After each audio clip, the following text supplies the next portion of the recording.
AP శాసన మండలిలో గందరగోళం నెలకొంది. యూరియా కొరతపై చర్చకు పట్టుబట్టారు వైసీపీ ఎమ్మెల్సీలు. దీంతో మండలిలో అధికార ప్రతిపక్షాల మధ్య వాగ్వాదం జరిగింది. దీంతో ఏపీ శాసన మండలిని 10 నిమిషాల పాటు వాయిదా వేశారు శాసన మండలిపతి.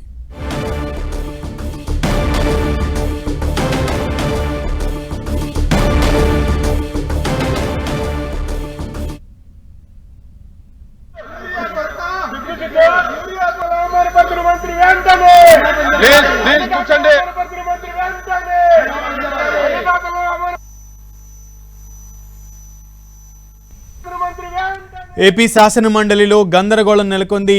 ముఖ్యంగా యూరియా కొరతకు సంబంధించి చర్చ చేపట్టాలని వైసీపీ పట్టుపట్టింది. దీంతో వైసీపీ ఎమ్మెల్సీలు యూరియా కొరతపై చర్చకు పట్టుబట్టడంతో మండలిలో అధికార ప్రతిపక్షాల మధ్య వాగ్వాదం జరిగింది.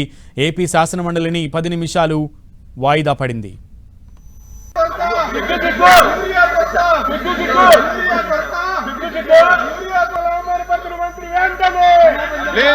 కూర్చోండి.